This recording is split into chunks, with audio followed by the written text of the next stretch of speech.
Hello everybody, and welcome to our long play commentary of Stardust Galaxy Warriors Stellar Climax. We have three guys sitting here. My name is Matias, then we have... Ville, and I'm the lead designer of this game. Matias is the music and sound guy. and Yeah. then... And then Kimmo, I was working as programmer and like a level designer or whatever as well. Yeah, so we're going to be playing through the campaign in this... and we're not going to be playing, this is a pre-recorded playthrough by Kimmo and Eero, our QA guy. And we're going to be just commentating over the action, and we're going to be talking about the mechanics and music and the story and the bosses and all that kind of good stuff. So we're going to dive right into it. Basically just gonna be as developers, like giving some developer insight to the game. Kimmo, which character are you? I'm playing the Blue Falcon in this level, and this is the first level of the campaign, and we'll start right away. I guess how does the story go in here? Why are they doing this asteroid thing here first? Honestly, I don't 100% remember all the specifics. Did you skip the briefing actually? No, I didn't. In the It was playthrough? Or we were just talking on top of it? we were just talking Yeah, about we're talking on top something of else. it. Well, basically, this is the Stardust Galaxy Warriors initiative's first real mission, so to speak. They are doing like a test run of sorts, and then they get an emergency broadcast, and they respond to that, and then they just have to shoot at rocks for race, Which race is very, stages. of course very exciting. The Yes. first mission. Yeah, I remember like something about this level that when we're making the game, we're like the first level already has to be fun in a way where it's not necessarily too difficult. So it's a lot of rocks that are nice to shoot at, basically. But hey, Matias, do you want to talk about music? Yeah, this track was the first one that we made for the let's speak this version of the game. The game, when it was originally in the first phases, more like testing phases, it had one track that currently it plays in the credits sequence. But this particular song was the first of the actual stage music tracks for the final game. And basically in this track I tried to channel some Mega Man style melodic things, and just try to kind of get that nice drive in there, like using beats that kind of roll on in a nice manner, and these nice drum fills and little nuances in rhythmics here and there. Also, lots of emphasis on the melody stuff. A lot of melodic hooks and a lot of melodic harmonization. We need to cut in because Yeah. this is the first boss of the game. Sort of a tutorial boss. It's as the team has been in asteroids and rocks. This is a giant talking rock, which Well, he doesn't talk yet. It's a spoiler. spoiler. Yeah. But either way, this was something. I think this was quite mid development. We added this boss, Yeah, I sort of a think so. tutorial thing, and as you can see, it's a living rock. It was sort of this inside joke at some point, and then it made it into the game. Yeah, which is like symbolic of a lot of stuff that happened Yeah. throughout the development. That was also the first time you could hear the boss music, because this is the This is from a new patch, and it's still, as of making this video, this is an unreleased patch, but there's a new boss music for each category of bosses. Yeah, it's a new track. All the categories have their own new tracks, and they are basically the latest releases in the music front in this project. And that was the generic we call them generic enemy category, and then there was the boss music for the generic, all the generic bosses. Yeah, basically there's generic, and then there's marine and organic and mechanical. Those are kind of like the categories that we came up with throughout development, and all of those now have their own boss music too. And then of course the final boss has its own music. Yeah, that track, that boss track that you just heard a little snippet of, was more of a traditional. At least I went for a kind of a traditional dance track. There's actually a little reference to German DJ Sosh. Oh, from the 90s. Yeah, everybody remembers Ecuador, and he actually has a lot of great tunes. I used to like him a lot when I was younger. And here we are. This is the second boss of the campaign, the battle cruiser. This is sort of the first actual boss, Yeah. I guess. He's still like, well, I wouldn't necessarily call him still an actual boss, because he has still a lot of, like, basically most of this fight you could just stick to the left side of the screen and not be, like, he's pretty simple still, but I guess compared to the asteroid, at least he attacks. Yeah. And you can die to this guy. You can die to the asteroid. Well, that's true too. If you really suck. Didn't we like go through a lot of different versions of how this battle cruiser attacks? Attacks, and also visually, because there were a bunch of different versions of him, and this is the ultimate one, so to speak. The other ones were more low polygon or whatever, because of how the whole development went.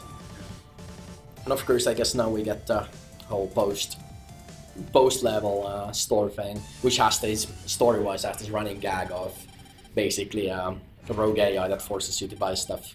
Well, it's not really clearly stated, but you can read it between the lines. Like that's what's going on. And also the shop music, which is quite amazing. The shopkeeper's bossa, which was heavily influenced by the Super Mario World. Yeah, One of the tracks in that game. Bossa Nova is not exactly my home genre, so to speak, so I had to channel some Super Mario in there, but it's still nice. So, are you going for some specific builds on this playthrough? Or? Actually, I was going through like for a defensive build. With Blue Falcon? Well, we changed Yeah. the mechs all throughout the run, but yeah, I ended up this very defensive, and Eero then got this very offensive strategy with attacks and crits, I think. And then because the first level was so easy, we just increased our difficulty setting. And here you can also, that was one of the briefing screens that sort of goes through the story. The story is like, I mean, I wrote it, I guess I could talk about it, but there isn't really that much special going on there. It's basically like, the way I wrote, I think I've talked about this before in some of our material, but the way I went about it was basically just, I had a lot of ideas, then one day I just made a lot of coffee, I sat down, and I basically wrote the whole thing in one go. And it's quite like, I want to have like, there's always kind of like some goal that they are moving towards, and they're going to this star system, and there's sort of this mystery, what's going on, like, why are all these where are all these bad guys coming from, and who's behind it all and stuff. But it's very Saturday morning cartoon and like very light-hearted. Yeah, so but it all goes through a logical kind of trajectory, like physical wise. You know, they started up in space, and now they're like in the atmosphere of a yeah, and planet. it's all kind of explained there. Yeah, and then I did all these little things, like I tried to use real star systems that we have detected with our telescopes or whatever. And I tried to use like logical time scale where like, because it always says what day and what time and stuff like that. It kind of makes sense that they would have time to get wherever and stuff like that. So it's by no means like some, you know, groundbreaking or masterpiece of Western storytelling, but this music track in this level was actually one of the last tracks that was made, and you can. I don't know if you can tell it, but at least I can tell it, and I remember clear that you can hear it in the drum samples. They're a lot more modern, at least to my ears, than, for example, what was used in the previous level song. And I guess the basic beat of this track is the kind of a drum and bass-esque beat, but the highlight is this chorus section here, which was again heavily inspired by Mega Man soundtracks, and I went through a lot of iterations to get to this particular version. I had actually some trouble figuring out a good melody for it, but in the end, when it finally clicked, I was super happy with it, and I was like jamming out to it at my home, and like, this is it. Now it rocks. This is one of my favorite tracks in the game as well. It's a really good one. Yep. Also, the level background for this level went through a lot of iteration because there's like this sunset in the background. It used to be so bright that it was really difficult to see your bullets on top of it because of how bullets are rendered in this game. So we had to do a lot of tweaking, and now it's this kind of like, it's very dim, but I really like it visually with the guard rays and stuff like that. It's quite iconic level. I think this level was something that went the biggest change from the original concept. That's true too, because the original idea was like bubbles of water floating in space that some of them would be in the foreground and you wouldn't see what's inside until you enter into them and stuff like that. But then that was such a custom mechanic that we decided to change it, and then I'm not even sure where this idea came. It was like kind of like, well, I think we just thought like, oh, maybe we have like, pieces of crystal in space or whatever. I don't even remember, and then I think I just kind of decided that no, it's gonna be in the atmosphere. So that you see the clouds below, stuff like that. And I tried to remember, because when I was a kid I used to travel by plane a lot, and I always used to love looking out of the window, and I tried to kind of channel that here. With, of course, with a lot more, like you don't get floating piece of ice, hopefully, when you're traveling by that plane. would be a little scary, but outside of that. Yeah, but I also remember the first versions of the background, and this one, when I saw this latest last version, I was really like, yeah, now it looks awesome with the guard rays. Yeah, it's very simple in the end, but it's still looks very nice. Yeah. This is, I think, like aesthetically, this is one of my aesthetics, including music. This is one of the everything kind of fits together really nice. Really well.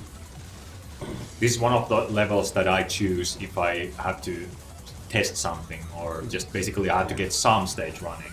I often choose this. It's a split-second decision, but I still do it. Yeah. And for whatever reason, this level had this weird bug where the light or shadows would disappear or darken at some point if you died and reloaded the level. I remember it had this weird bug, and I don't think we ever found out the reason. It could even have been like a Unity bug that went away with an update or something like that. Yeah. Because we had some of that. When we first launched, we had some memory leaks. Some of them were my fault, and some of them were Unity's fault. They are hopefully they are all fixed now. There's no hopefully, because we have been testing. Because it's pretty apparent, or it was pretty apparent when it was happening. Yeah. But now we're using I'm using the defensive mech, the black bear. Excuse me. And there's this neat trick with the black bear that you'll see later on when I choose it the next time. I didn't use it yet, but it's something that very few players have actually found. So we'll see. Are you talking about melee from? Yes, yes, that one. It's not really a trick; it's an actual mechanic, but nobody knows it exists.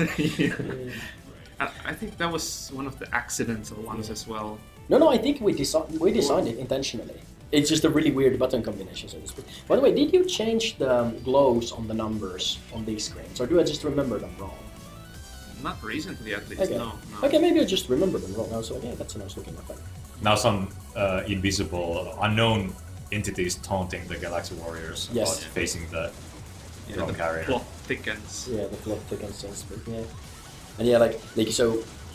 Going back to the whole, because this is a new patch, so yeah, we tweaked the UI a lot. That's why I asked that question. Because, for example, if you played previous versions, some of the text effects, for example, are different. Now they're more juicy and faster, like the whole, stage numbers and stuff like that. So yeah, and the very beginning of this video, you saw the main change of the menus.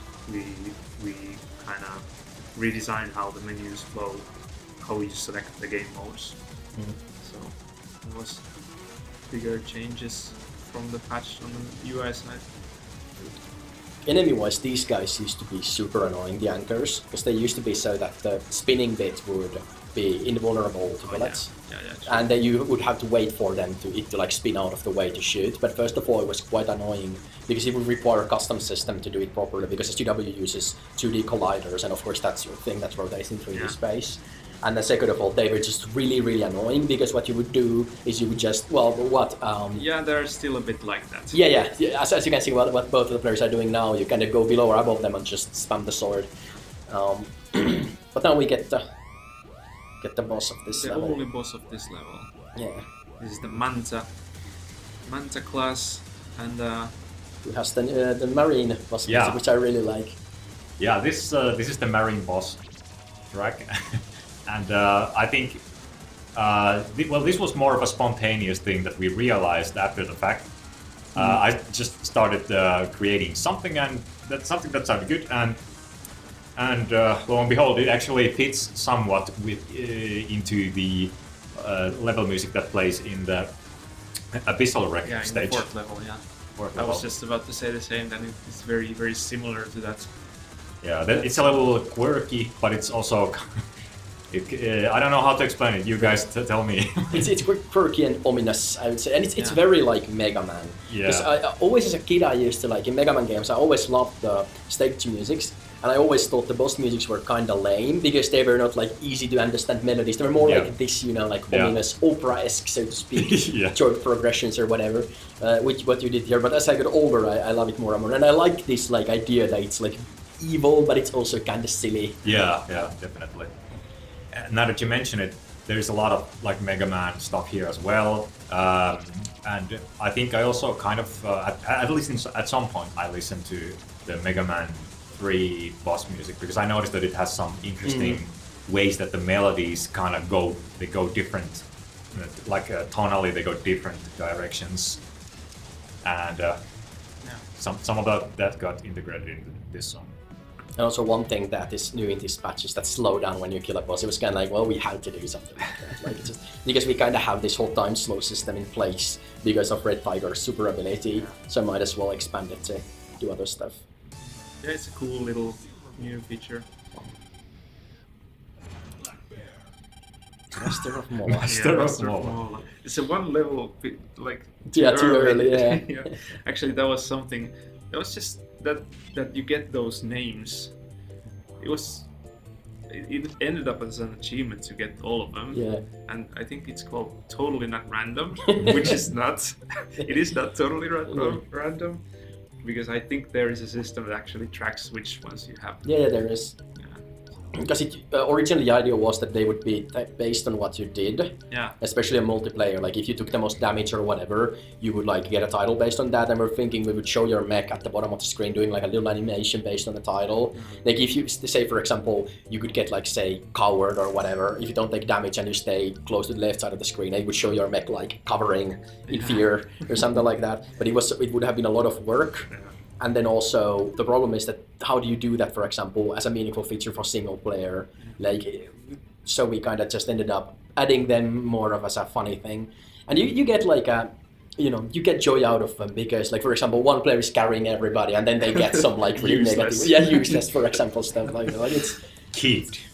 Or kid, stuff like that. I remember when we were crunching those.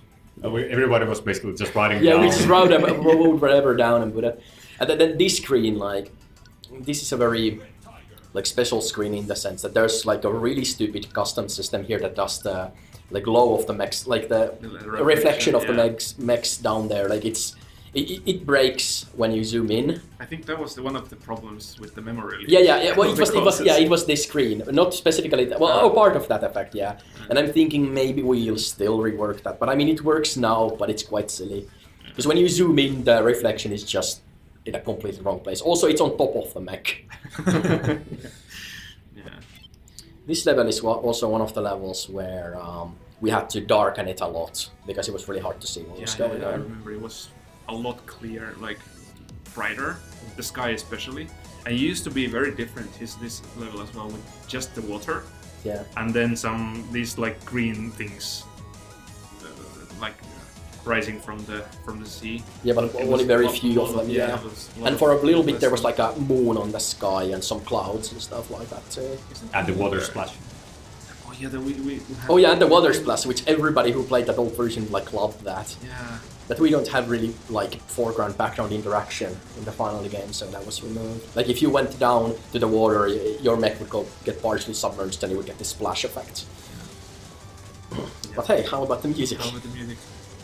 Yes, this is kind of a special track in the sense that it includes sort of a solo section. Originally, this track came about from the idea that everybody remembers the old roller games. You usually play a level or two, then you get a bonus level, and the music really changes the atmosphere. It becomes this kind of flashy and really not so serious at all. And I used to refer to them as like bonus stage, surfing stage music, because they're always some kind of always scooting on some kind of a skateboard or hydrocopter or something like that. And I wanted to somehow relay that same atmosphere by using a kind of a pentatonic soloing section in there with some real guitar recorded and synth solos. By the way, those weren't actually played solos. They were just written down in MIDI, but still it achieves the same effect here. And it came out a really fun track, and there's some fun reverb in there, and it's spacious and it's bright, and it relays the feeling of like fresh like water and sun and vegetation. Yeah, stuff I like think that. it works really well in the like the audio visual. Yeah, sense. it's just I'm a little bit disappointed because the sand and stuff like that was much brighter previously, but because of how everything is rendered, we had to change it. Like now it's a little bit murky. I mean, it's not the worst thing, and you have the oil drilling platforms, stuff like that, so it makes sense that it's not all pristine. Yeah. But still, like it was better. But you know, because behind the scenes info is that the bullets in this one, they're drawn additively, so like the color is added to whatever is behind it. So if something behind is really bright, then the bullets just, you know, can completely disappear basically. If you have like white at the background. So we cannot use too bright elements in the background. And there's really no real reason why it was done that way other than just my personal incompetence basically. I mean, it looks alright when the background is dark, stuff like that, and it has its benefits, but I would maybe, if I remake the game, I would maybe change them to traditional alpha blending. But it still works. I actually personally really like those platforms at the back. I think they look really nice, and they conjure up some of that old Super Nintendo game era. I like them a lot, and I agree that the older versions of the stage, they look brighter, but you have to make some choices. You have to put the gameplay first and the readability first. Yeah, especially because I had to fight, for example, this guy, the Mola here, who has like a lot of stuff that you need to dodge. You need to see it coming, basically. Yeah. We'll see him soon again. Yes. With some friends. Yes. Yeah. And like one thing, for example, like this is an interesting thing to the whole select upgrade thing.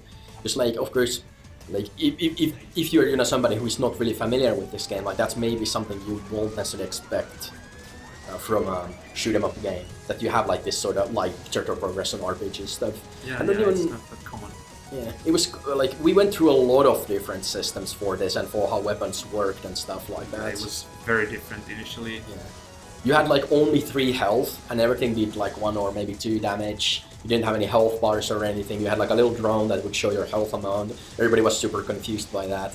And then you had like, I think up to 4 weapon systems that were shooting all the time. All the time, yeah. And then you could kind of, I think you could upgrade Yeah, you them. could upgrade weapons. Like mid-level by Picking like, up picking stuff. up these power-ups, which Yeah. nowadays gives you like extra weapons or some Like- change how the weapons work. For example, now I have the turbo shot, which makes my flamethrower flame a bit bigger. Basically, and also I think it deals more damage too. Yeah. But yeah, and there was a lot of changing, and then ultimately we end up with this system where you have like stats that you can get from from the select operate things, and then you have the custom upgrades in the store and stuff like that. And here we get the second Mola fight. Yeah, and those mini Molas, they are... You can't see from all the explosions, but they are dead now. They're dead now, yeah. And this guy was in general, I don't remember, like, I think just the idea with marine enemies was that they would all be based on some like marine creature. And I remember just talking about the ocean sunfish and saying it's like scientific name or whatever, it's Mola Mola, and everybody thinking the word was really funny.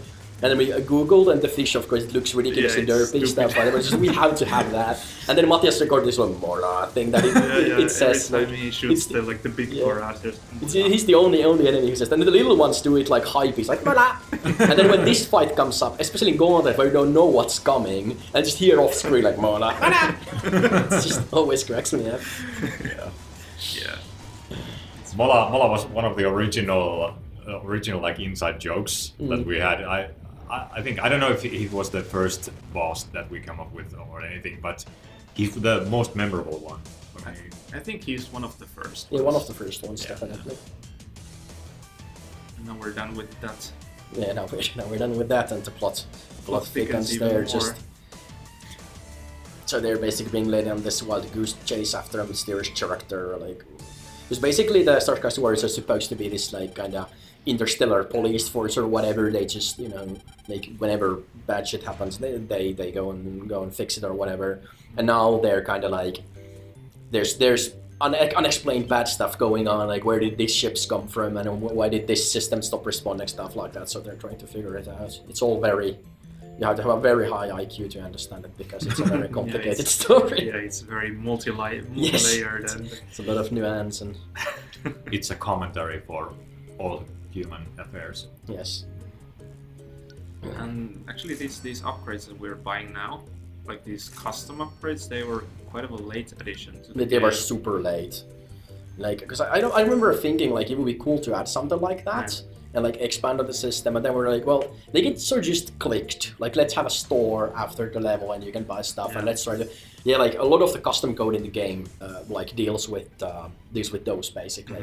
Like the bullet class, for example, is a horrible mess because it has like just if statements for like if you have this customer operate, then do this, and it's not a very well organized. Like basically, if there's some programmer-oriented person out there who for some reason has a condition where they just need to get a headache, just get in touch. We'll send you like some classes from we can provide. Yeah, we can provide you a lot of migraine, because some of the stuff is just it's not optimal. Like the bullet class has like, I remember it had something where like certain aspects are done in one spot and an if else massive if else like thing, then it does other stuff, and then it does the rest of them like in another one, and then like it's unfixable, because whenever I tried to fix it, I would just end up breaking something, or just like fuck it, like that's how it's gonna be. About breaking something, the custom upgrades were fun as well, because when the game launched and people were like experimenting with like combinations of those, they found really interesting synergies between those systems that would occasionally like break completely as well, but break the game as well in a like a balanced way. Yeah. So you could break the balance completely. You could just basically one-shot everything, or just keep on slashing everything, or. But yeah, nowadays they're a bit more. I think we have refined them quite a bit. Yeah, and I don't think we changed them really too much. I think it's more like because we added, for example, New Game Plus and stuff like that. So you know you can still get the challenge just by looping through there. And so now we're in the fourth level, which is the underwater abyssal wreck stage, and this music track here is one of the ones that I listen to the most when I do myself, and it's really quirky. It's kind of strange, but it's got a pretty hard beat to it. Yeah, it's got these church organ kind of things going on in the background. Those heavy, thick chords going on, and that lead melody, which is basically, I guess, some kind of a trance lead, doing that Malice Misery style lead thing. And the melody that it plays is one of those things that I kind of twisted into shape by force, and you can hear it in the fact that it does make sense, but the sense that it makes is kind of weird. But it works again. Because And this was also a level that went through a lot of iteration, because initially it was supposed to be like a destroyed, like Space Hulk of a luxury liner that was supposed to have a little bit like a horror theme of like candelabras and paintings and stuff like that floating in the background and kind of like haunted house type of thing. So I remember telling Matias for the music, like, can you do like a funky Count Dracula type of a thing? Yeah. Like it's horror, but it's also silly and stuff like that. But then ultimately we ended up changing this to like underwater facility, abandoned underwater facility type of thing. I think mostly because it just started looking that way because of the lighting. So I just changed the lighting a little bit more, added some god rays, added some bubbles, and it was like, well, I guess we're underwater now. it kind of makes sense in a Yeah, it makes sense in the progression story. as well.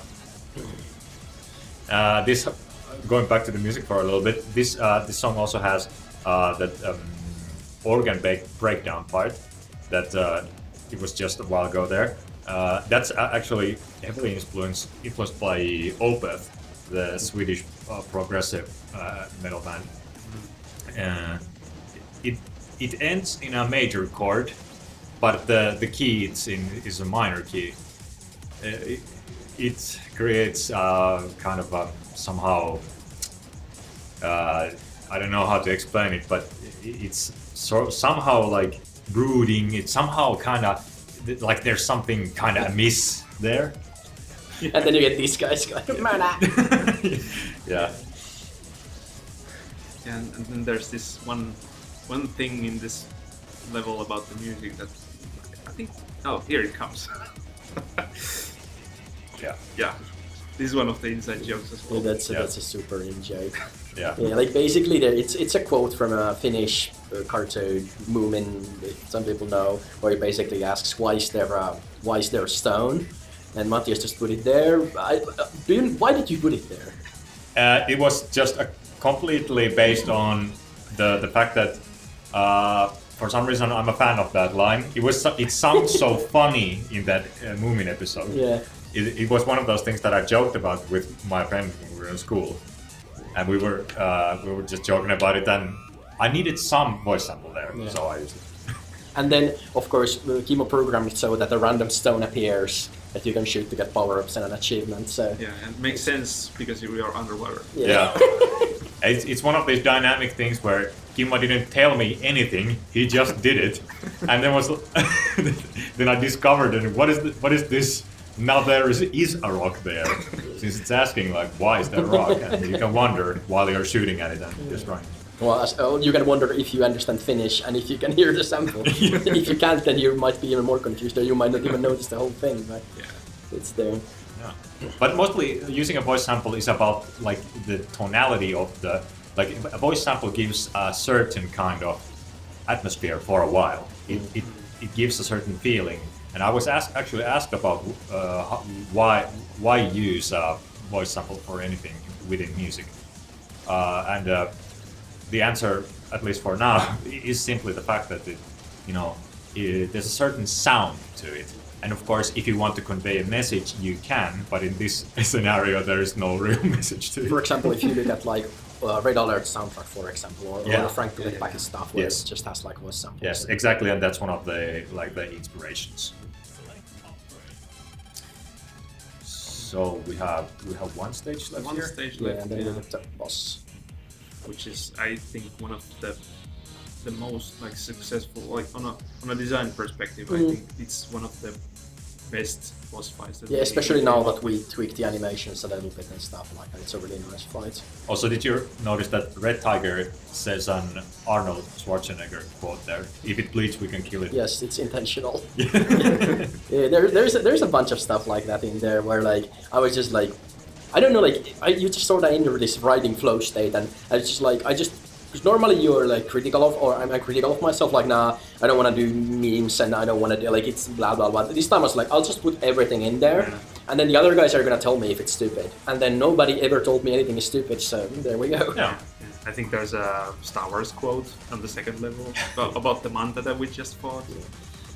Yeah, there's a lot of There's a lot of references. clues. But I think I talked about this before in some postmortem or something where I didn't want to make it too like Borderlands, so to speak, where it's in your face like memes that are funny now, or so to speak, or now as in when I was writing it. I just wanted to have like not memes but references and quotes and like little things where you're like, hey, I recognize that, and like it's just fun.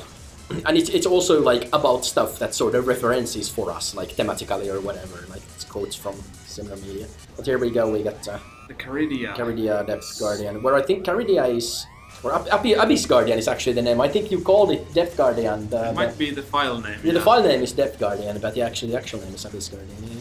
But Caridia, I think, was a Latin name for some species of shrimp or something like that. Well, all the bosses have like names where I basically go to Wikipedia or whatever and just find something that sounds good. And even the smaller enemies. Yeah, every enemy has a name, but most of them actually. I think some of the Aeromade have like these Finnish like.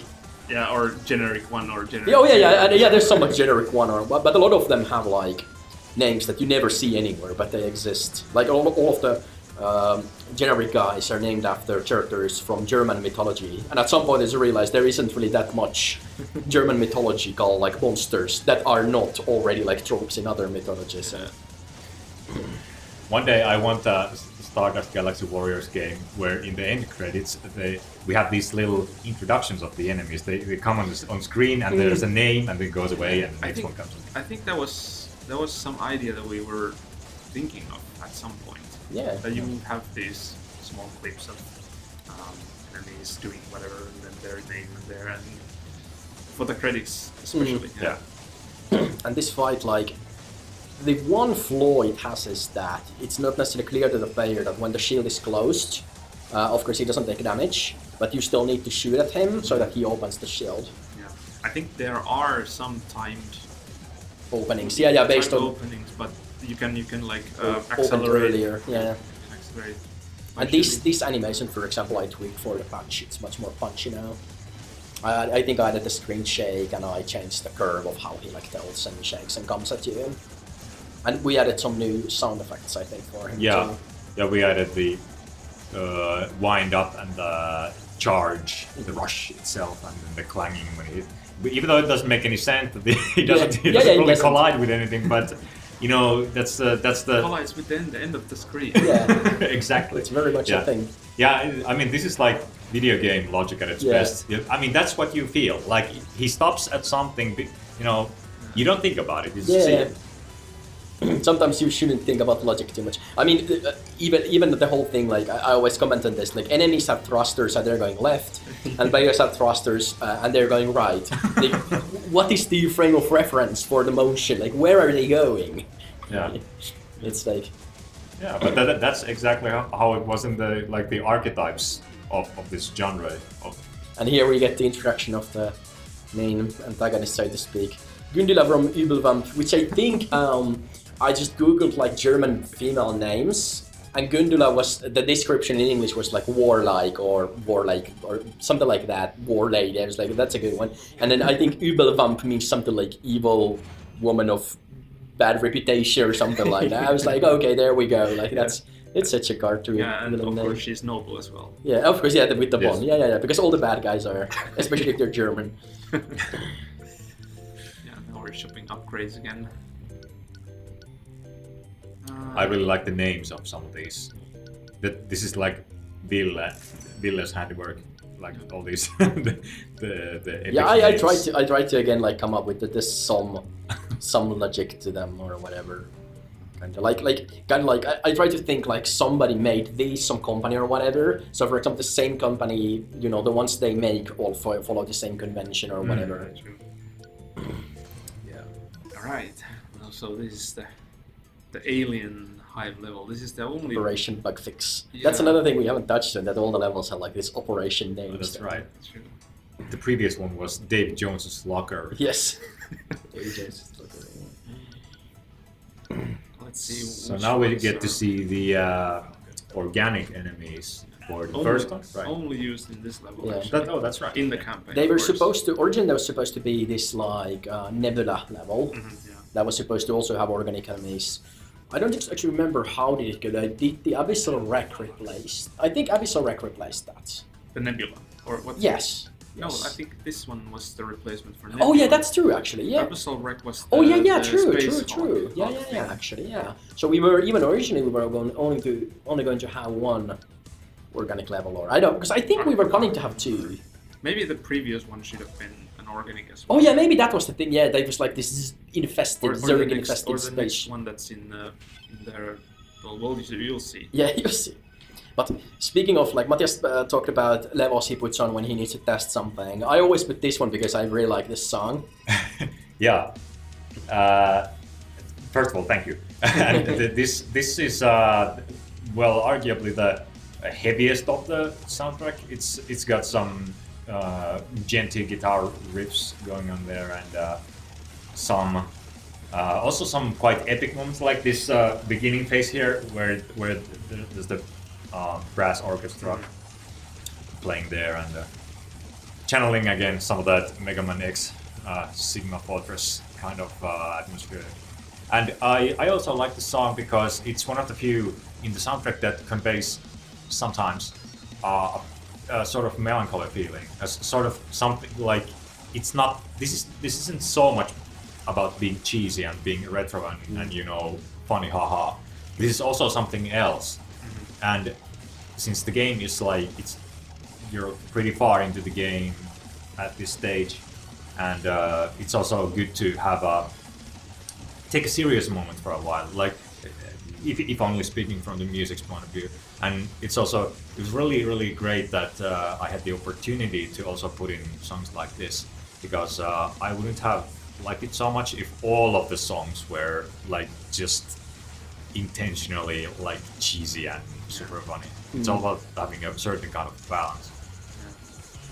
And this is also one of the, because the level backgrounds were generally made in two ways basically. Either I made them where they are more like minimalistic and static and like more about the colors and stuff like that, or Teemu, our leader, just made them, such as this one, where they're more like actual places. And for example here you kind of like, you can tell you're flying quite close to stuff, and the scale of things, like things are really large, stuff like that. But in the end, this is just basically just a plane where there's a lot of props and you're Yeah, just and you going just kind of around rotate it. around it, yeah. That's one thing I think we talked about before too, where in SGDub, like the rendering is split into two layers. You have the foreground camera that never actually moves, which makes some calculations easier, stuff like that. We use 2D physics there. And then we have a 3D camera that's rendered first. That's kind of like rotating around the scene, so it can move forever. Because this game was initially built around the idea of like infinite, like the count of mortars, basically. Yeah, and one of the levels that is gonna come after the next one, it used to be done in a way that you would spawn these rooms after each other when they roll. But then we changed that to use the rotating camera as well. Yeah, we built this like really big kind of like ring Yeah. world type of a thing or whatever where you're flying. Yeah, you can't really see in there that it actually is a ring world, Because but it's it such is. a big It's thing. such a big one. But it was, in the end, it was much simpler way to do it, instead of just spawning new rooms and then. But that's one of the things maybe Scrolling if we make a sequel, I would maybe like to, because I would like to have foreground interaction, Yep. which this system doesn't really Doesn't easily really, allow. yeah. Or you could have it, but it couldn't touch the background, so it Yeah. gets confusing. Yeah, it could get really like disconnected from the Yeah. background. But so then we would probably do it that way, where we spawn rooms, and Yep. maybe we can have something like this, kind of like as the skybox at the very back, with like a planet or something like that. But then the more foreground parts of it need to be like spawned and like scroll on the screen and then the spawn, or however we do it. I need to mention about these little enemies that their sound effect, that kind of screeching sound was made by I just picked up a bunch of bananas and rubbed them with my thumb in a way that there's a little friction there, but not like too much. And and since the banana peel is like that certain kind of material, it makes that sound, and you know, just do really close to the mic. And then I also, since they explode, I also did this sound into the microphone, and those are like combined in a certain way and processed a little, and There was like one of the funniest things in sound design of this game. Like it was like I was like laughing because it worked so well. Yeah, it works really well. It does. Oh yeah. There's other funny things like, for example, the flamer sound.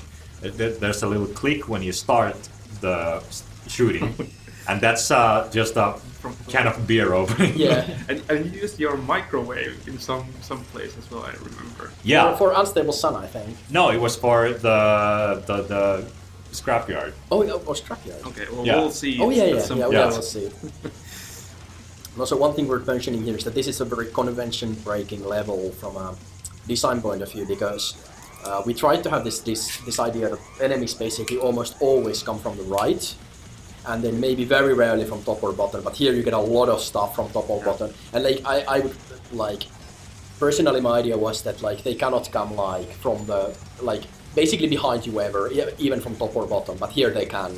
So this level can, for example, personally I find those parts a bit frustrating, but you know it still works, and it's just a different level. And in a sense, because of those, and that there's a lot of these small enemies, this is very melee Yeah. focused level. And Yeah, that is true. It justifies the melee existing. yeah, Definitely. and we've Also, had we have some- the organic boss music going on actually. Yes, we have. Yeah, this one. Now this is like some hard ass genting. Yeah, it was kind of done in the vein of following the idea that there's some guitar riffs going on in the level music of this level, and of course also because we're going to see the Hive Queen, which is like a monster, like actually basically the only like monster-like character. Well, not the only one, but certainly very like slimy and squishy monster thing. So I wanted to give it some metal, and yeah, heavily edited, heavily cut guitar notes, and some that melody here is I don't know. It somehow it gave me the feeling of like some really threatening object trying to kill you. And that was the first death of the game, and then the second death. So we But this is also like a team in this game. Both this guy and the final boss also, they can really like swarm you like with a Yeah. lot of stuff. this is very swarmy fight. You Yeah. have to really be. He zones you basically to the bottom of the screen, and then shoots these homing things at you as well, and explodes, of course. But I was using the Amber Fox and made good use of that special attack until I actually it blew up on my face. Which can happen, yeah. Yeah. Excellent fools. Maybe you should have done some voiceovers. Yeah, well, I mean, we had that idea that we would have Yes. done like Voice-over DLC. voice acting. Yeah, Yeah. it would have been fun to do. Yeah, Like a sure. lot of the dialogue I wrote in a way where it would be like fun to do. You know? Yeah. Maybe sometime for some project we can get to do that. It would, I mean, like you said, it would have fit here perfectly, but there's all kinds of questions. Yeah, and actually, Eero is using the combination of weapons. Currently, Eero is the Blue Falcon Yeah. character. He's using the pulse, not Pulse emitter. pulse emitter, and then the homing missiles, which are I think they are the worst DPS weapons in the game. Depending on your upgrades, I think the homing missile can scale to be alright with crits, but the Sonic Pulse is always really low DPS, no and matter what you do. It used to be very OP because it used to widen a lot more, and then like be more durable because it shrinks every time it hits, and then Yeah, it basically, used to be yeah. very difficult. Basically, the widening made it so that it would just drill through everything. Yeah. So I don't like doing like nerfs, but for the patch, that one has been slightly nerfed so that it doesn't widen quite as fast. I think it has been nerfed throughout the games. Yeah, no, but I did in previous nerfs, for example, I did boosted damage, for example, okay. So but like yeah, we tried to keep it, or I tried to keep it in line. But this time around, it was just basically an outright nerf. Personally, these are the weapons that I hate most in the game. I never use any of them. I like both. Personal preference. Homing missile I like more. I like the concept of the pulse emitter bat, it's a little bit because like janks against the enemies Yeah. because of how the physics work. I don't quite like that, but I would do it a little bit differently if I were to make it. I would make it so that it moves slowly when it's inside an enemy and maybe like does low tick damage in there, like as if it's like pushing through and vibrating or whatever. Okay, so now we're in the Hive Queen fight, which is I think the most notorious fights in the game. Depending, in certain circles. I think the final boss is also, in a casual playthrough, quite nasty. And then you could make an argument that Achilles can be a bit of a Achilles is also. But this one is especially for one of our more committed players, Yeah, Frodo, shoutouts. Who I think, how far has he made it in New Game Plus? Like New Game Plus? New Game Plus 10, I think, Yeah, or something 9. crazy like that. And Hive Queen is like the stopping point because she heals and in general she just has nasty attacks. And these green balls of death are Yeah. they keep on following you, kinda. Yeah. They wobble around and follow. They are kinda. both homing and wobbly, right? Yeah, and then Yeah. it's just nasty. And of course at New Game Plus 10 you just basically die in one hit or... Yeah, they do quite a lot of damage Yeah. as well. And then of course, because the theme goes on, you have a lot of these, and here I die again. You have this lot of these small enemies coming all over. It's very chaotic. Yeah. One thing I like to mention about the music track here is that in some sections you can hear that kind of high-pitched, kind of insect-like sizzling in the back. It's not there right now, but you can hear it sometimes, and that's one moment where I really thought about the Hive Queen, that this song needs some kind of a insecty and like really non-human element to it, and Yeah, this is basically Hive Queen's boss music. Like, basically the organic battle cruise just happens to be there. And it kind of as well happened. I think it was just something that I was designing this level, and then I came up that it needs to have, because it has the Hive Queen, it needs to have something else, because this is the only level that we use organics in, that we should have like 2 bosses here. And then, well, as you can see there, it was basically just a reskinned battlecruiser from the first level, doing basically the same attacks, but a bit differently and a bit more flavor in them. Yeah, so that was also a thing that just happened. There's a lot of that. Amber Fox got Wheel Dealer, and that's a reference to Dark Souls 2. Yeah. Here we go, shopping again. And we get the whole fourth wall dialogue bit. Yeah. I'm disproportionately happy with that line for some reason. Yeah. Let's see, I think I'm still going with the defense thing. I'm just going through the custom upgrades here, trying to find something that helps with defense. Yeah. Yeah, that's one thing where I would love to maybe, like in the next game, or maybe we'll do another big expansion. This is not going to happen for the one that we have planned, but like expand the custom upgrade system in some ways. Because right now it's kind of the point where there is a lot of choice, but actually a lot of it is illusionary, because there's synergies in ways where if you start going a certain direction, there isn't that much choice really. So it's more of a like, oh, this exists and this exists type of thing, but ultimately when you really get into it, there isn't that much depth for like somebody who's really into the game, outside of the fact like try to come up with the synergies. But once you have them figured out, there are a couple of great synergies. For example, I think now I'm gonna pick Black Bear, and some of the upgrades really have very great synergies with Black Bear and the shield mechanics that she employs. Yeah, Black Bear is one of the characters that has the most like people often say, why would I play Black Bear when Amber Fox exists? Because both of them can kind of negate enemy bullets and sorta like use them against the enemies. But the thing is that Amber Fox doesn't really scale at all through upgrades or anything, whereas Black Bear scales from a lot of stuff. Yeah, basically, if you get a good luck with the upgrade store, I think you can become invincible, at least in the first playthrough, for the final boss. Even for the final boss, it's very borderline, I think, but it's close. And music again. Yeah, so we got to the kind of sand-themed environment here somewhat, and This song relates and conveys some of the like Eastern vibes, like in a pretty obvious manner, but I also connected them into this Hotline Miami style breakdown here. I'm a great fan of the Hotline Miami musical style and the aesthetic, and I just kind of put it there and try to again drive this kind of a really heavy beat to it in this song, and it turned out really satisfying to me at least. And also here's a kind of a Hitman style ambience going in the background. I love the orchestral hits in this song. Oh yeah, The Red Alert orchestral hits or whatever. Yeah, and then of course.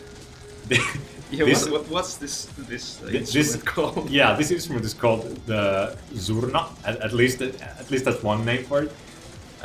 It's some kind of folk wind instrument from somewhere in Europe, and I heard this instrument being played in a music video by one really genius pop music guy. His name was. I'll tell you later if I remember, but that sound is so obnoxious that I just instantly loved it. We also have to comment on this. Yeah, go ahead. I mean, there isn't really that much to say other than you get a rock with a propeller hat that says "You killed my father, prepare to die." So it's like, that is. Yes. But I also like the internal logic with music choice, because this is the sand level of the game, so to speak. It's dry and sandy, so of course we have to have like Middle Eastern music. It doesn't really make any sense when you think about it. It's like a gas giant in space, but it works. Yeah. Also, this is maybe consistency-wise, like this is one of the levels I made. I really like this one. Like it, you are flying around the gas giant, and that's what it looks like. But it also gets the whole sandy, dry thing working, but mostly because of the color palettes, but still. Yeah. I could still mention about the music that there's a. I took a little influence from Castlevania 64. There's a song. The way this song ends, not this one, but the level music. The way that song ends is a little nod to Castlevania 64 with the orchestral pieces and the. Actually, I don't know what it is in English, but castagnette is it's a percussion. Castagnette, I think. Yeah, it's a percussion instrument. Well, like, actually, it was there. Right there, somewhere deep down there. It's like a little flamenco-y type of a thing. Yeah, it's something like that. And then the main melody comes here with the Zurna again. And I just I like how it sounds in this context, even though the Zurna, I think you're supposed to play it in that way, that you kind of skip all around the range of the instrument and play these really heavy vibrato notes, and you try to make it sound really like playful and kind of all over the place. At least that's how I've heard it being played. So, yeah. And we have some of Kimmo's favorite enemies. Oh, I hate these guys. I think there was an enemy wave called something like Kimmo's Nightmare, which was just 20 of these guys. Yep. It's still in the game. It's only a gauntlet. Thank God. No, I think even in Gauntlet I nerfed it a little bit because it was ridiculous. Because it just kept going on and on and on. Yeah. I basically it's not that difficult of a pattern, but I for some reason I always. And I mean it's homing, and homing stuff in a game like this is always a little bit of a that's something like where arguments could be made in favor of just never having anything homing or having minimal amounts of stuff homing in a game. That like if it was a bullet hell game. Which it isn't, but if it was like a full-on bullet hell game, it would just be like wrong. Like you can't really read the patterns. Yeah. You can't have as much bullets on the screen if some of them are homing, because it just becomes really hard to parse. Yeah. In this game, it's not that much of a problem because you have much more like leeway. You have much more durability. You have ability stuff like that. Yeah. I'm trying to look here and. Have I used the melee yet? No, I don't think so. Well, you'll see see. I think this is the level where I used it. And here you start getting a lot of the later editions, like those wall enemies and those shield enemies, because we realized at one point that we had a problem where we had a lot of these cool enemies, but they just die at the edge of the screen. Yeah. They never get to do stuff. So we added enemies that create this bubble shield and create enemies that are just form this wall, so that we can get stuff on the screen, so that you can see what they do and you can have like basically stuff to do. Some of the waves, of course, they warp behind you and then start moving towards the right edge, or rotate around the screen or whatever. But yeah, that was one of the ways to solve the problem, that we had cool enemies. And the other thing is too that when they're warping in there, you cannot damage them. Nope. So that's the other way we did it, is that we can have them warp a little bit farther on the screen. They were supposed to have this kind of like a shield effect when they warp, but we never really did that. And I'm not sure if it's like a necessary thing. Yeah. This is the skate boss now here. Was this one of the bosses that we initially, when the artist made them, I think It was the wrong way around. It was the wrong way around. Which happens with every single boss, and like I don't know, like sometimes legit, like I don't know, my brain and whoever's brain who happens to be the one, Sabi or Teemu making them, but it's just there's a disconnect. Like it obviously goes this way, and then they just look at me like I'm an idiot. Like no, it doesn't. It's complete opposite way. Yeah, I think this was one of them. It's very much possible. It doesn't help that we've had, like historically, whatever software you make, FBX export decides that rotation is now such and such. Yeah, rotations. You can never trust the rotations. It's just. But yeah, this is like I quite like this fight. I had to a little bit nerf like one of its bits in New Game Plus, I think, for a patch, because you have one phase where I would just it just kills you if you don't anticipate it, which in a way it's fine, but I don't want to have like too much like this gotcha difficulty spike type of stuff. So I'd rather like buff other phases and then. But you guys you're doing this quite nicely, because you're doing like two different spots and. Yeah, these are pros. Yeah, we're the pros. We know all the tricks in the business. But yeah. And of course, like Black Bear, for example, that this fight regardless isn't bad. Like I always had this personal design philosophy that this game should be beatable with any mech without ever taking one hit if you are really good. But ultimately, I mean, it's still beatable, and you know, the health is a mechanic. So I've sort of like toned it back a little bit, and I didn't really enforce it that strongly. But some attacks like are borderline where does it deal too much damage? Maybe. But then again, you know, you can just pick a different mech. But I don't like having to say that to people, like just pick a different mech. Yeah. I'd prefer to just take it good. Yeah. Yes, at some points in the game it gets really hectic. Like there was a point there that you didn't really have any places to go. So what was? Oh, here I'm using that. There we go. Found it. Yeah, so this is something a lot of people don't know, is if you hold the Black Bear's like block button and then you tap at the same time that the melee button, which requires some finger acrobatics. Some dexterity. Yeah, you can attack from behind the shield. Now using the Black Bear as it should be used. It's a cool boss, I think. The Terminus class with that big shield and that almost sniper-like laser pointer that it has. He's very like. I always find myself super stressed against this guy because he like really fucking zones you. Yeah.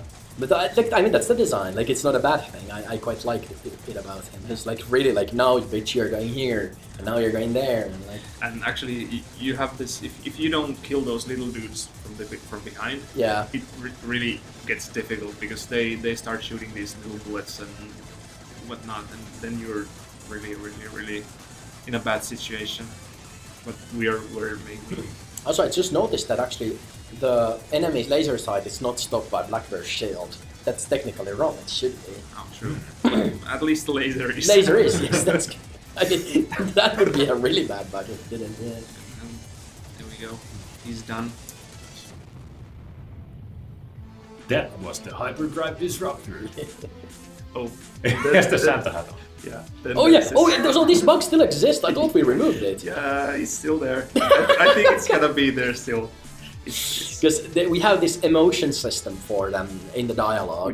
Which is very, very broadly used. Yeah, like it was supposed to be that they had like 4 different emotions, like default, surprised, angry, and sad, or something like that. Yeah.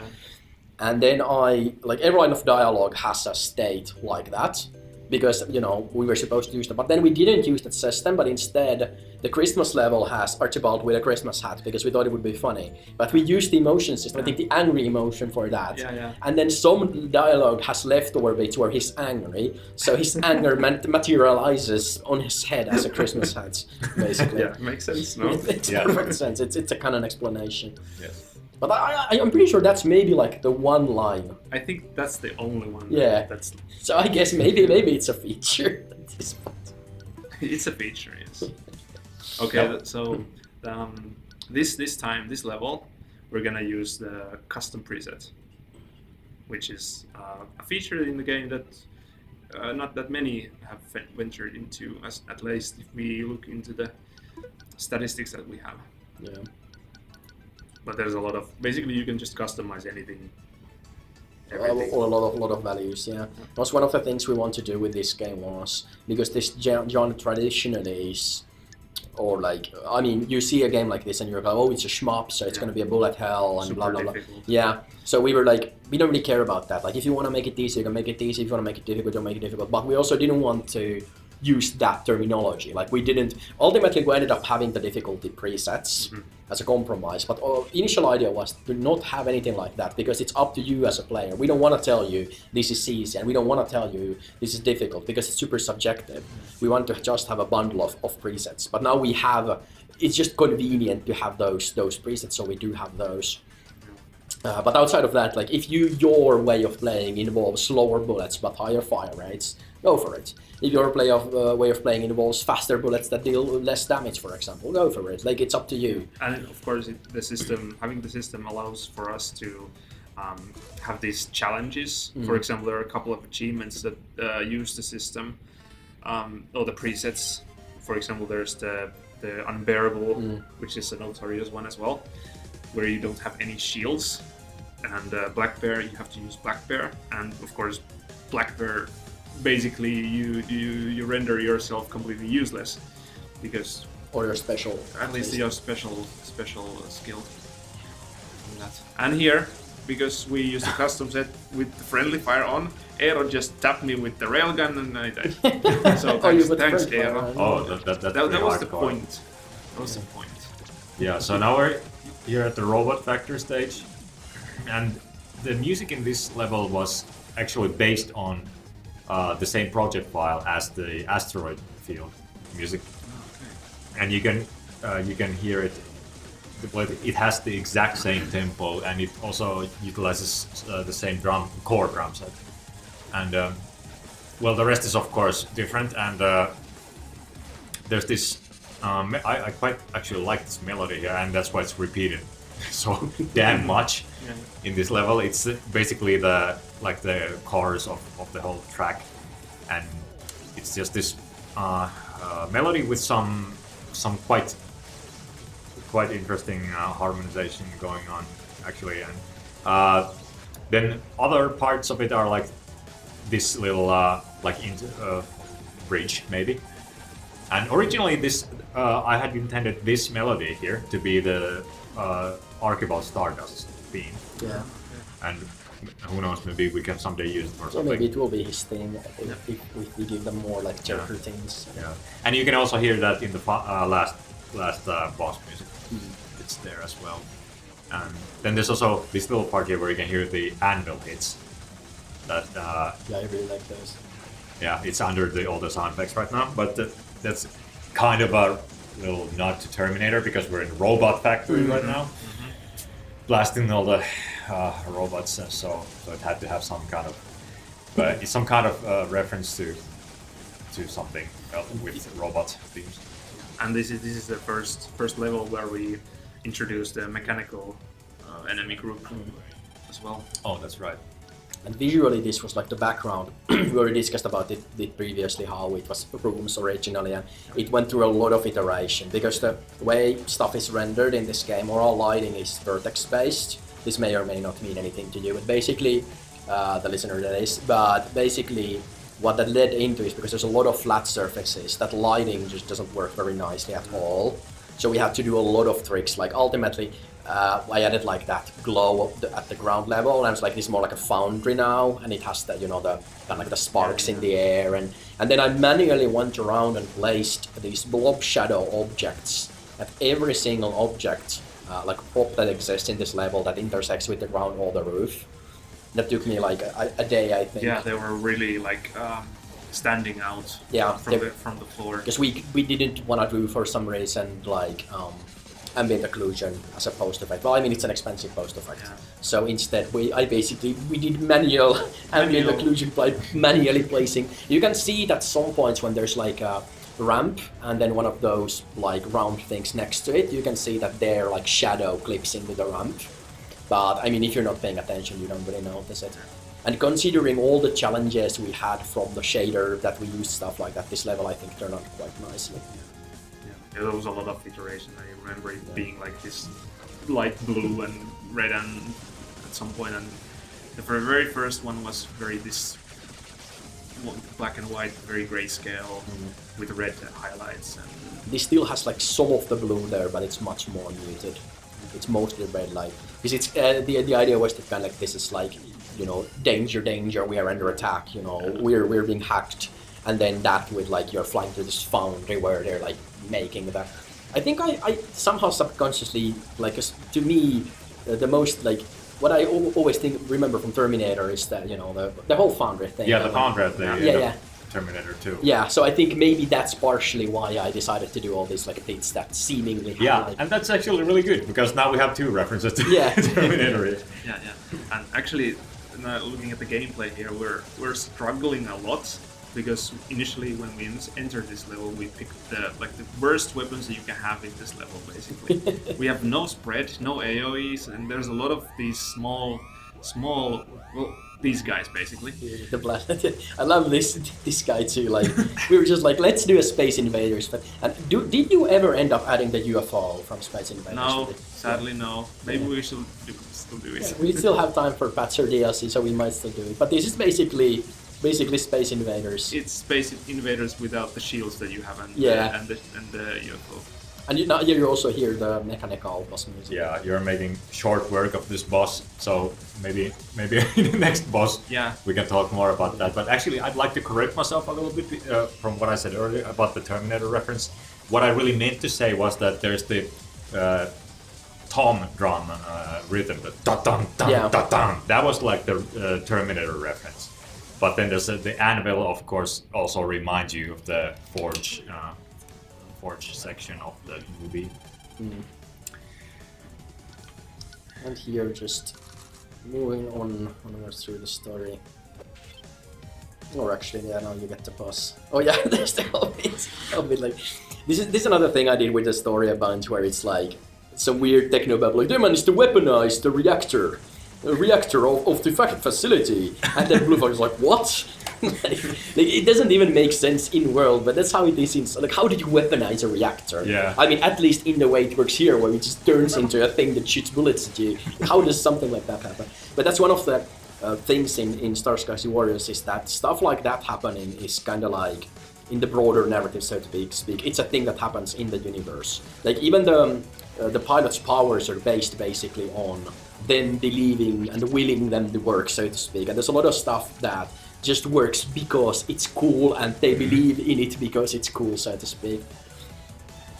And like the whole reason, for example, why you have like space police with mechs is because Archibald Stardust just, you know, he got really rich, and that's what he was fan of. Which is like, it would be really cool to do this. Like I watched these animes and stuff when I was younger, so I want to make this a reality. And then he basically just forced the organization into being like, of course we'll do it this way, and this is what their uniforms will look like. And now we're gonna take down Power Source. Yes, and hear the music. Yeah, this track was a very experimental thing. I started out with a little synthesizer patch in Massive, and it became this quite aggressive thing with a really heavy drum beat and that really imposing mechanical synthesizer thing in the background. And actually, I was planning to do at some point do a little like a tutorial on how to recreate this sound, because I found it really actually inspiring to work with, and it got a good reception here at the office actually. So thank you. I like that basically for every single song you say it is a really heavy beat or hard beat. But I mean, Basically, yeah. But not every single one, but there's a lot of them. Yeah. This fight, like, I have a little bit of a love-hate relationship. Now it's a little better because I fixed those beams because they're supposed to be charging the shield, but they used to go through the shield. So whenever I fought this guy, I would get clipped by a beam from the other side because they can like rotate. They kind of move a bit. Yeah, but now it's actually quite fair with that removed. That used to be my pet peeve with this fight was those phalanxes and just them getting you from the other side of the bus. And of course we're using the railgun, so we can just bypass the shields. Yeah. So Railgun really is really like that's a pro tip if you want to beat Terminus or this guys. Basically, just take the railgun. You can bypass a lot of stuff. And then guys. There you go. And actually, I'm quite surprised that nothing breaks when you kill them with a railgun, like with their shield on or whatever. It just works. We did something right. Oh, okay. So we're moving to Scrapyard. Scrapyard, yeah, because now Gundula, of course, this was all just a ruse and a distraction, and she was just aiming to steal a experimental battle mech. Yeah. And then she did, and now they're gonna go after it, because that's what you do, of course. Also about the music in this stage, uses a lot of those orchestral hits that we sometimes like to also talk about. For example, we did a little Instagram update a while ago about well, that actually featured a lot of synth tom sounds, but also like orchestral hits are like the basis of the soundtrack. You know, just put those everywhere and you get it. That's how easy it is. Right. But yeah, so you guys are shopping or getting your builds in order. Some more defensive builds, and then onto the scrapyard. This level was originally supposed to be like that there would be a boss like that you're chasing after that's shooting at you through the whole level. Oh yeah, there was. And there was supposed to be like a piece of debris that you can use as shields and stuff like that. But we scrapped that, no pun intended, because it kind of like it's just against the design convention of the game. Kind of like to have something just all the time, like. We had some similar ideas for Unstable Sun 2 stuff like that. Like you could argue that it's boring because all the levels are the same, but I mean that's what the game is. It's not like a spectacle of a completely different thing happens. It's a solid shoot 'em up. And there's some of it in here because you get these parts of scrap on the foreground as well, which block your shots. Block your shots and block the enemies. Well, the path to the enemies, of course, as well. And they block enemy shots too, I think. Yeah, and they occasionally they push the enemies off the screen as well. So yeah, there's that. I forgot I wrote a line where you like I don't pay you to lollygag like a bunch of buffoons. That's a good line. Yeah, it sounds like Archibald. Yeah, like because I tried to think like what would they say a little bit like how they talk. Archibald is like he's Saturday morning cartoons in real life, so to speak. Yeah. And you had something to say. Go ahead. Yeah, well, basically, I'm just reminding you of the microwave. That's right. Yeah. But before I speak about the music, I have to say that I really love the background in this stage. That entire mist of garbage looks so thick and it looks like really good. Initially, like this was the one level where I was like the personally because this is again one of I made.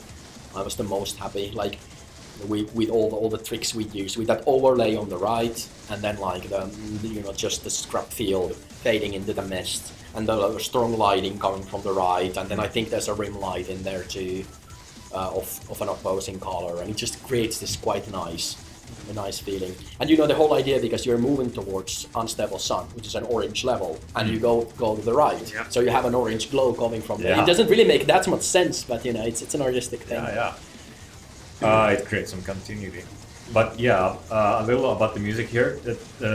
My microwave has a really annoying beeping sound that it makes like whenever you push a button, whenever you turn a dial, whatever you do with the microwave, it always makes the same really abrasive tone, and it became somewhat of a like annoying joke that you laugh at.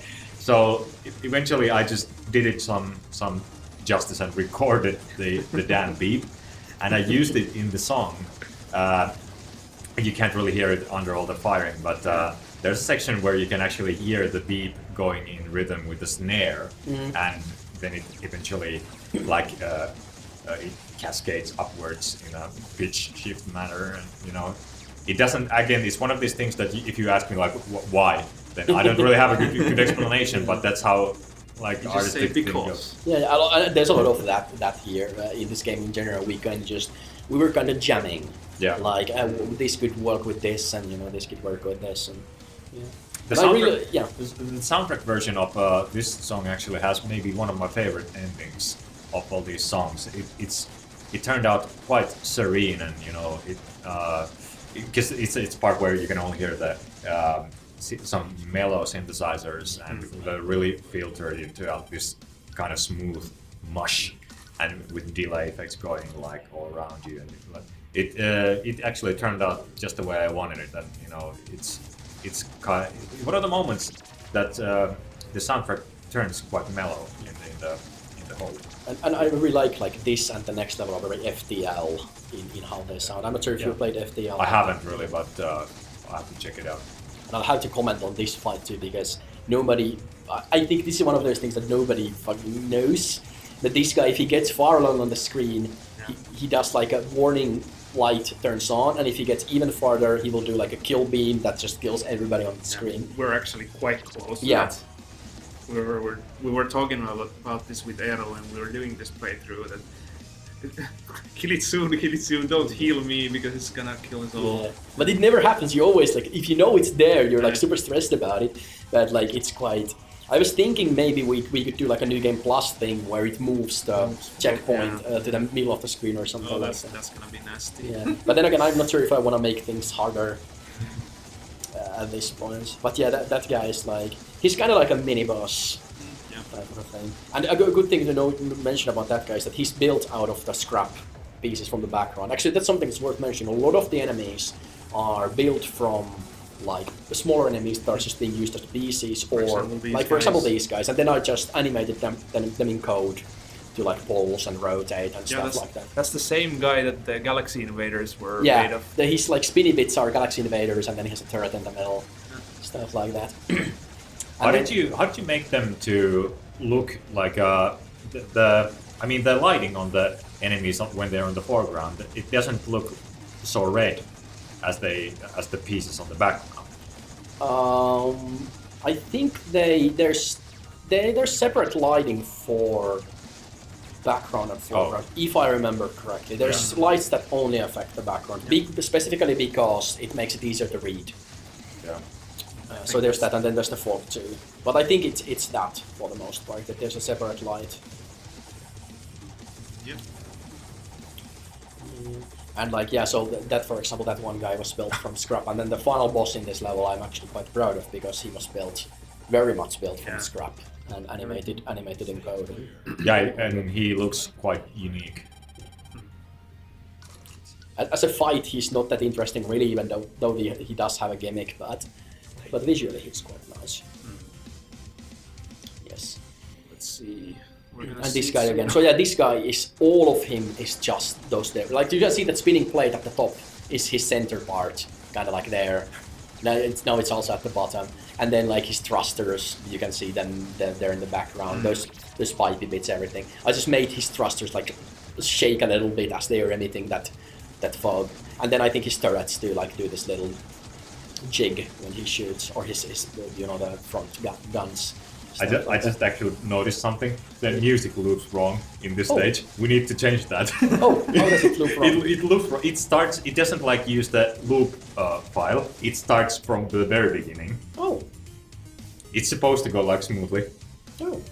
At least that's how I think I designed it. But that's my fault. I messed up something in Unity. But that's easily fixable. Yeah, I mean, and the patch is not out yet, so Yeah. they can slap it in the patch. Oh, we're doing live QA, basically. Live music QA. Well, it's not really live, but I guess recorded music QA. And those like wall enemies, I also have a hate-love relationship with, because they're quite like different from a lot of other stuff. But then again, like they do quite work once you figure out what they do. It's just like this little zony thing. Because initially I was very confused, because I didn't understand that the idea is that they always leave like that. Yeah. So I was like, how can you? They are unkillable and they're just gonna be there. But of course, like that it works. It just creates a rhythm. But now we get the scrap boss. This was quite a challenge to like mathematically do like this track movement. How should they rotate? How should they move? So that they stay like in place basically, because it's all done in code. And then it has like also he has a thing where like for example, he has those cannons that are now pointing downwards. They can only shoot when the plate is out of the way. So I like sync them to that. And synced, yeah. like for example, old propeller airplanes that have the machine gun in the front. Yeah. It was always like I kind of like thought of that. I was making it. Yeah. But yeah, he's also built from the background pieces, and yeah, so he has these like plates that you cannot damage, and you have to kind of like shoot between them. On hindsight, he should maybe have a phase where the plates stop or something like that, because this is very much just kind of like he negates part of your damage and that's it. Yeah, this is a bit more like a survivability check in the game. Yeah, he is. Yeah, he's very, very like just a lot of bullets, but also the patterns are not that like difficult. This bit can be annoying because some of his cannons are so close to you, but at this phase, it's very much just there's a lot of bullets, but they're slow and they're quite easy to. And then you can of course cheese it with black. Yeah, as is demonstrated here. To a point. My shield just went down, so there's that. Take a break, yeah. This guy is also like, for example, with Blue Falcon, it's annoying because when you use your super, a lot of your super just hits the plates. It's completely useless. Yeah. Or at least kind of random. Yeah. Theoretically, you can get lucky and everything goes between the plates, but it's very unlikely. Very unlikely. Alright, that's it for that level. Yeah. And I like that here he said like it's some sort of self-replicating rogue AI. I think maybe at that point we were still planning to have like a different, because we're planning to have like a boss that like builds itself as you fight, and that will kind of, but it still works. But I think maybe that's why why Silverwolf said that. As you can see, all of this is a very organic process. Our way we are making this game. Shop time. Yes. Yeah. Yeah, he's kind of like I started running out of ideas.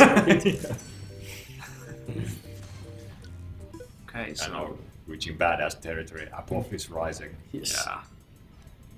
This was actually one of the first level concepts we had for the game, and as a result, the song was also made in the first moments of the game. Yeah, it's a very different song as well. Yeah. Yes. And we really want to have this like calm before the storm type of a thing, where because after this you get to the final boss, and so it's quite like a dramatic tone shift. So to speak. Yeah, very very toned down and ominous kind of thing. For this music, I actually looked at listened to some music from original Doom. There's one song that is played, for example, in the last stage of the first episode, which is a kind of a quiet, and there's these drums and a wailing solo guitar and some choir singing, and I kind of modeled the drum beat according to that, and then added some of this sci-fi kind of arpeggio type of synthesizer.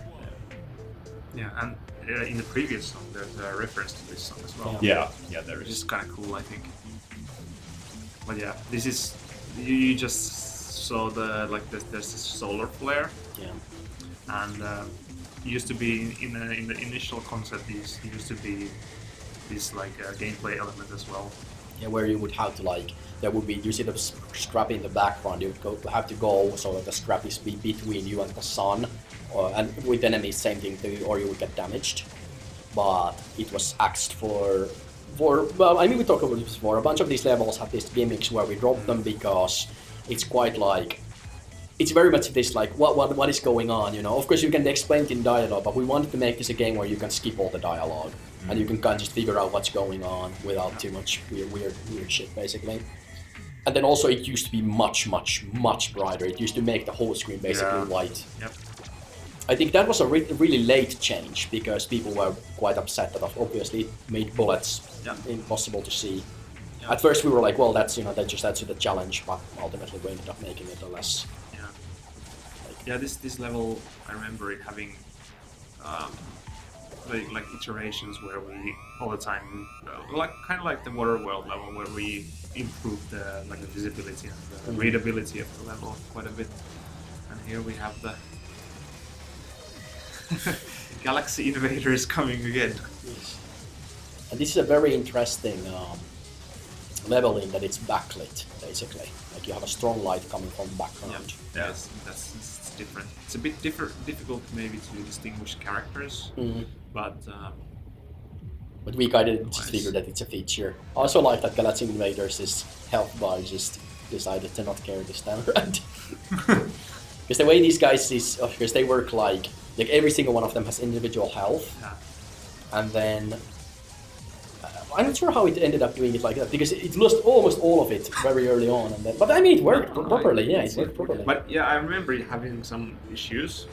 I think it might do something weird with like the custom, or might have done something weird with the customs. Oh yeah, the custom settings. Yeah, it's you probably had something less like or more health than like normally, or if you did something weird or restarted. Or that guy used to have bugs where either you'd kill all of the little ones, but he'd still have health left. Yeah. That we fixed very early on. But then he had a version where, that's a lot of bullets by the way. Sticky situation. He had a version where he would have a bunch of the little guys left and just die.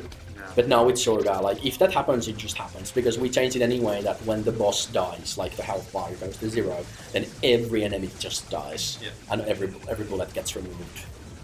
There's still one thing we missed though, because boss that's in the death throw animation, some of their turrets can still shoot. So what happened to the I missed it. alert sound? There's a camera shake whenever the. Oh yeah, so you get the Doppler. So it's Doppler. It's Doppler. That's an interesting bug. It's a feature. Yes. But, that's actually very interesting, because it of course is not supposed to be played from the camera. It's just supposed to be played. Period. The issue there is that we have the audio listener in the camera object because that's how.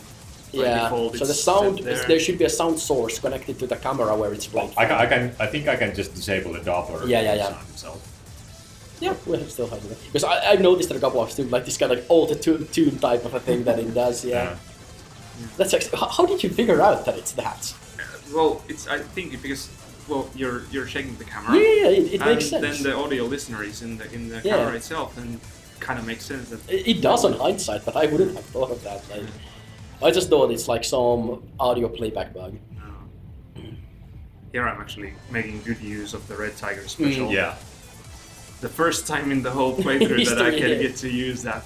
It's very situational. It's super situational. It's a really fun ability. You can also use it in the first level to kill the asteroids, for example, stuff like that.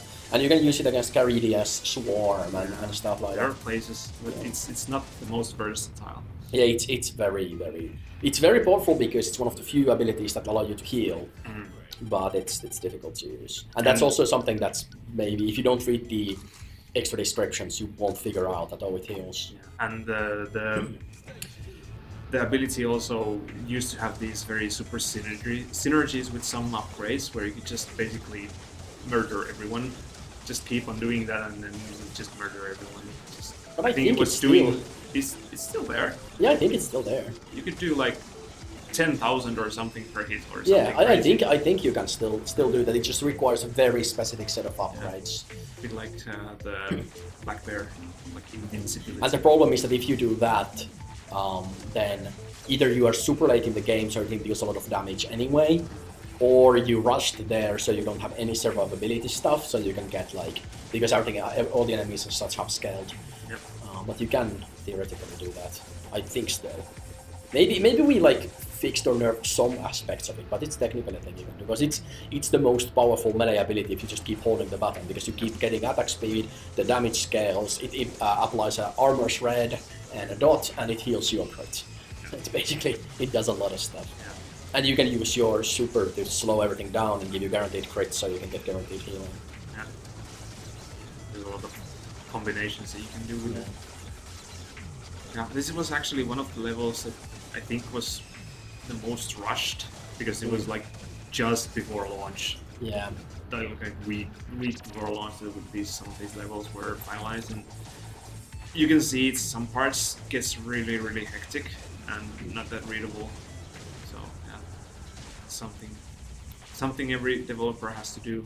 Crunch time, and then bad things happen. And then like even though it was rushed and you could argue that it's bad, I'm not sure if I would like to change it, because it works. It doesn't work from the every mech needs to be able to beat the game without taking damage point of view necessarily, but you can change mechs, you can change your build, you can play with like multiple players or whatever. Like there's ways around it. Yeah, it's difficult, but not every game needs to be beaten by everybody. This is so cool. In the first round. This is so cool. Nice. Perfect timing. Yeah, again, this is a very situational enemy you can use. Yeah. You can just murder these. Oh, and they these disappeared. guys. That's interesting. Why do some bits of them disappear? No idea. It's a feature. I'm just still going at it. Yeah. You know, Because, of course, I was building around defense, so in that sense this works as well, because I can just go there and not think about my shields or armor that much. So it works that way as well. I have a relatively little attack upgrades in this stage of the game. Okay, let's see. This is the like the final boss before the final boss. This guy is such like I quite dislike some of the stuff this guy does, because he has a head scan. And his only weak point is at the front, basically, where he actually takes damage from, and he shoots a hit scan attack from there. Yeah. And he can very much go like, oh, by the way, you got hit now. His movements are really quick. And he's like super fast and super jerky, which in a way it works, like he's supposed to be this mechanical, like chaotic whatever thing, but maybe if I was to remake the game, I wouldn't quite make him move that way. But again, like, you know, that's one of the things, like, I don't want to do a George Lucas, you know, like, I don't want to be like, I know better than the players, whatever, like, I don't, you know, this is what SGW is, so even if you're doing a patch, we're not going to change these things. Yeah, actually, this is going to be a nasty guy. This phase especially is very nasty. Yeah, this I might end up doing something too, because that one just feels like, with certain mechs, just like a screw you. And now you get stunned occasionally. Gets stunned occasionally, yes. And now he's dead. That was supposed to be his weak point, so to speak, that when you damage him enough, or hit him enough, he becomes stunned and lets you damage him. But of course that guy you have to fight twice. It used to be, I think, that you wouldn't get a checkpoint before bosses, and this level was super nasty. It was super difficult. Because that boss is really difficult, and then if you lost, you had to do that stage again too. Yeah. There's this little lull in between with some minor enemies, and then here he comes again. And this time it's with friends. Yeah. And it gets much more hectic, and I just took a hit to the face right from the start. So yeah, that doesn't help.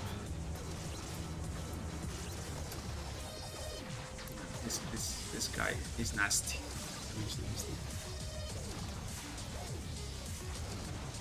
There's the first one. I decided just to obliterate him, so it doesn't cause any more problems. And there's the other guy, and then soon you're gonna get some bullets back as well. Things get real really quickly.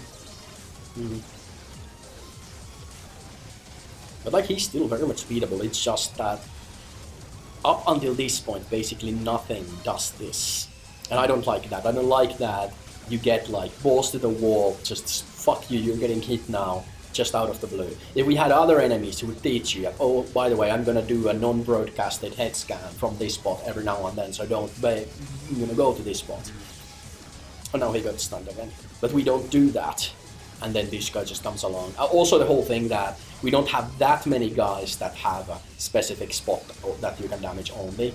No, I think there's a couple. Couple, yeah, but mostly like this guy is the primary one pretty much, and then he's just all around like. But then again, he's the penultimate boss, so to speak, and it's beatable, and it feels really good when you beat this guy.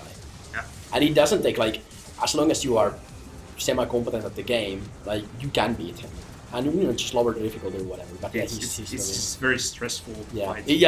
yeah, I think that's a good way to put it. It's a very stressful fight. You don't really have any there's no pause. It's just unrelentless. Yeah. Onslaught. And now he's done, and we can move on to the final stage or level of the game. Final boss, yes. And now, of course, they are trying to. You're wondering if they should now, because they see that there's like a hyperspace gate, and the experimental Mike and Gundula escaping through it, and they're like, should we get in touch with the HQ? And then they're like, no, we don't have the time. We just have to go and follow before the gate closes. So they enter. Well, of course, they still have time to do this. Shopping. There's always time to do some shopping. Yeah. I like that shopping screen also. Yeah. Yes.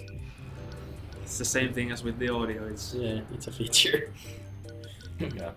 So just so you don't forget that you're in a Yeah. vicinity of an unstable sun. Yeah, this is. I was just about to say that this level is called the Unstable Sun, so everything's gonna be unstable. Effect. Yeah. I'm still thinking of my upgrades. I think I just go with some defense. You have almost maxed out defense.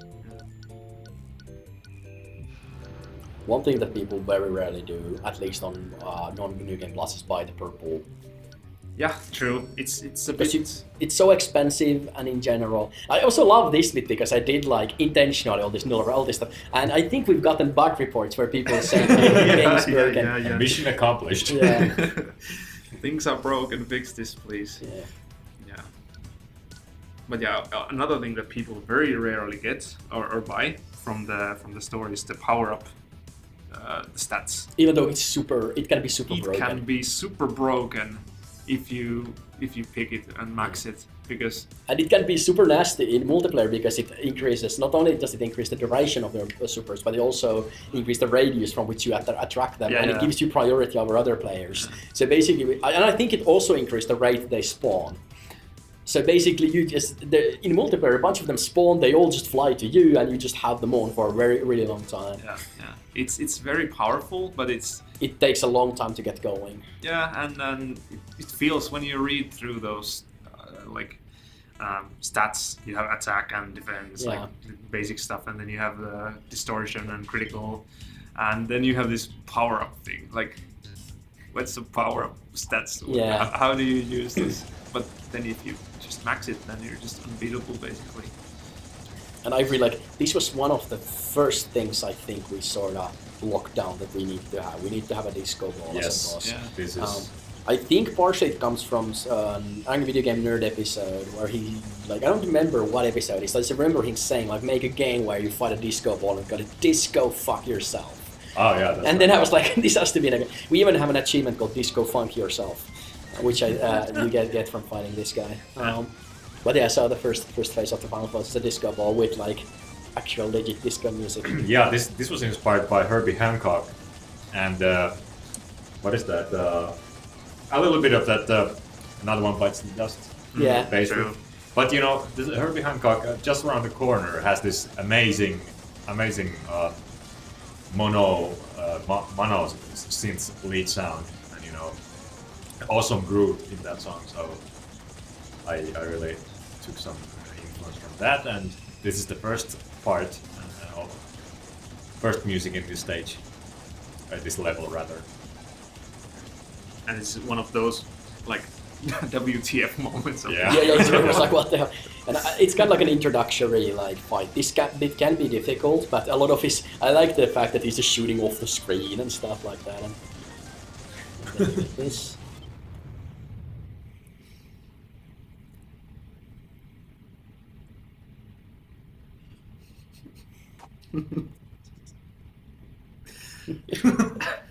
And this was one of the things that was decided really early on. Like we have to have this happen. Yes. And then the whole thing, it's a mech that has like a broken disco ball as wings. It was just like, of course, like that's what you have to do. Like it was just like it doesn't make any sense, but it's just such a cool idea, cool/stupid idea that of course we had to do it. Very anime. Yeah. True. And here we have the Goa trance kind of track going on. I actually like how this turned out. Yeah, this is really good. This part is like mechanical spoilers, so to speak. I guess we should put in the description of this video or something that, you know, of course, if you intend to play the game, maybe don't, and you care about stories, maybe don't watch it or whatever, because it has spoilers. But there's a mechanical spoiler where in this bit, it doesn't actually matter if you shoot at the guy. Nope. It's timed to the song. We want to make like a survival phase. And like, in a way, it's a little bit like an annoying thing to do, but it's only annoying if you know of it, so to speak. So I guess, hey, you're welcome. Now you will hate this bit. Because, you know, the way the health bar works is whenever you damage this guy, he gets, his maximum health is increased by the amount of damage you deal. Yeah. So basically, the health bar approaches, because the initial health amount, so to speak, like is less and less off the bar, but he can never actually lose health. He always has the amount he had in the beginning, and then all the lost health is just like in the left, so to speak. So you cannot really kill him. Yeah. It kind of looks like you guys know it. Yeah, I was just about to say that we kind of let's just do this, and we're just waiting for it basically, which of course makes for a great TV. Yeah, but ultimately, like, of course, he is harder if you try to consistently damage him, but not that much harder necessarily. Also, you can bunch of this you can cheese with Amber Fox too. Yeah, and we just died. Amber Fox and Black Bear would be maybe the most OP combo against this guy. And then of course you get the music synced transition. I like this transition. This is my contribution to the soundtrack. Yep. Yes. Kimmo really demanded that we that we end up using one of the sketches that I had, and it was basically just this really all-out EDM track, and it actually had this very same arpeggiator figure that you just heard, and then we go like close to the wall. It's even in the name of the boss, the EDM. Yeah. 87. Yeah. Both of the disco ball, I think, is just he doesn't have the EDM designation, but then the battle mech has the EDM 87 designation. And of course, there's also Final Fantasy 7 reference. Of course. Actually, he's not one-winged; he has no wingspan. Yeah. And then here we have the Stardust Galaxy Warriors main theme melody. Of course, in the final battle, it has to be. And a lot of modulations in this song too, at least two. At least, yeah. And I think is this the bit where a lot of people are saying that, like the casual players, that the final boss is super unfair and super difficult, which is like, how have people made it past Achilles? Yeah. And then, or do they think that Achilles is the final boss? I don't know. Yeah. It's like this is I don't know, like, or maybe I'm missing something, because really like Achilles can be more difficult than this guy, depending. But then again, you have to do a lot of like micro movement in this. Yeah, in Achilles you do like big movements and just keep shooting, and you can kind of zerk him.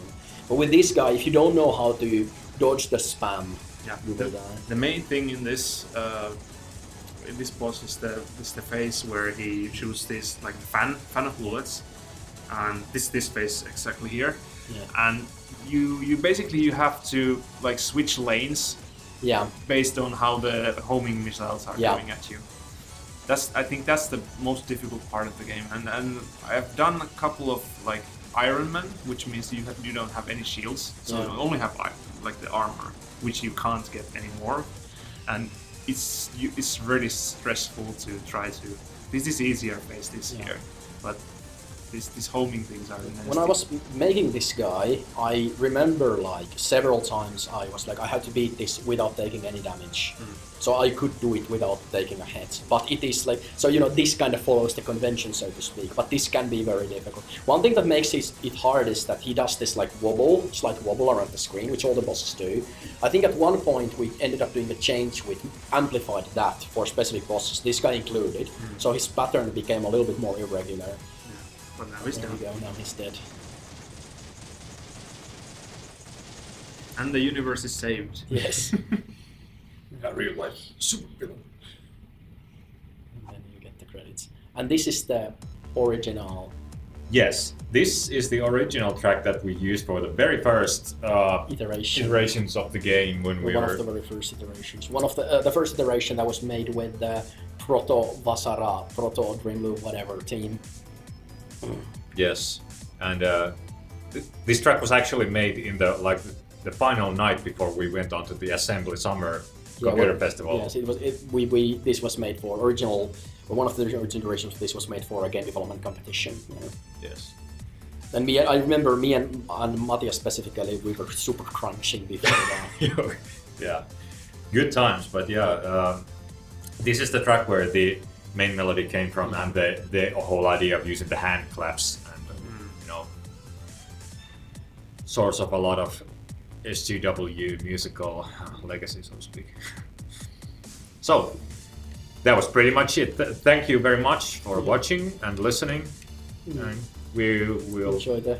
I guess we should still do the. Or are we gonna comment on the credits? Or I guess we should just let the credits roll and be done with it. Yeah. So maybe we'll return to do something like this later when we have something new again. Something new again. Yeah, and we might do something like this maybe for. It might be difficult to do. Maybe we could do something for challenges for the Christmas level. We could do something for gauntlets. Yep. We'll see. We'll see what we come up with. The future brings. But as has been confirmed, there's a patch coming up. There's going to be DLC coming up. Summer 2018, hopefully. That's the plan. Yeah. So we'll hope to see you then. Yeah. Until then, have fun and see you later.